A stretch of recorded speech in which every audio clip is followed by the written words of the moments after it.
This is the way I set up for finger weaving. I like to put in the cross as I measure out the threads. What you'll need for this exercise is yarn, scissors, tape, 3 sticks, and a chair. I'm going to start by attaching the 3 sticks together with some tape.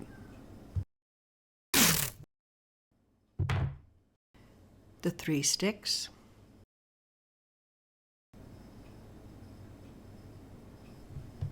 attached together. Then I'm going to attach them to the side of the chair.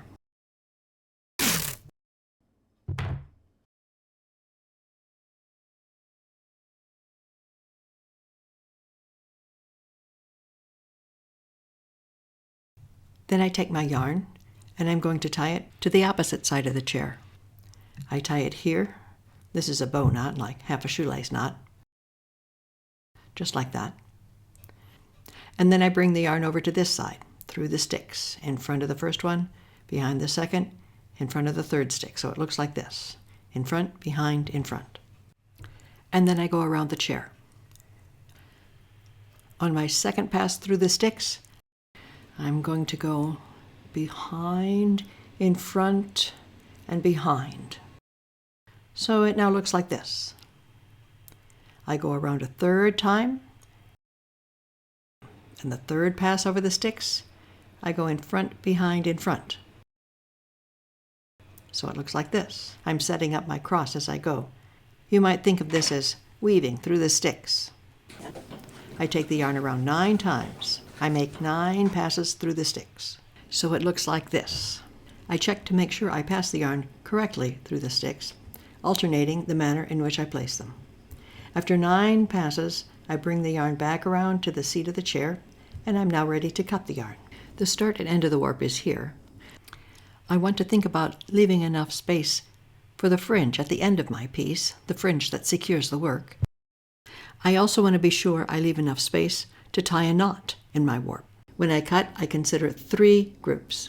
The first group, okay, it's a single thread, the thread tied to the chair here. The second is a real group. It's all these threads here.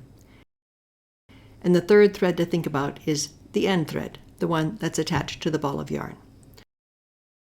Those are the 3 groups, and I'm going to cut through all 3 of these at once, leaving enough space for my knot and also for the fringes. So I cut right here.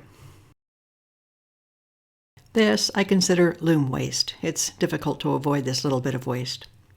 I remove this thread attached to the ball of yarn. Here I'm going to tie a knot, an overhand knot. Bring the yarn around to make a ring and bring the ends up through the hole in the ring. That's an overhand knot. And then I can remove the sticks from the chair. I remove the tape holding the sticks. Now, be careful. I'm living dangerously. I should have taped the ends of the stick before I removed the sticks from the chair. You want to be careful that you do not lose the threads at this point. I put a piece of tape around the ends of these sticks to hold the threads in place. And now we're ready to attach the warp to hold it in place while we weave. This is the yarn, the warp that I just set up. And this is a string I'm going to use to attach it to the chair. I fold the string in half, and where I folded it, it looks like a loop. I'm going to put that loop behind the warp. I lay it underneath here, between where the knot is and where the sticks are, just like that.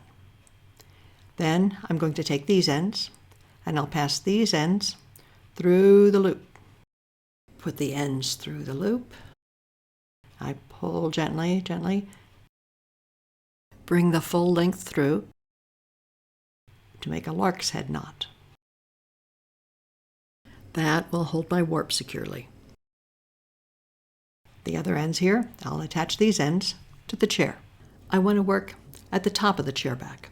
I don't want it to hang down too much. I'm going to tie my warp to the chair like this. Most any kind of knot will work here. A shoelace knot holds but can be untied easily. So now it's at a comfortable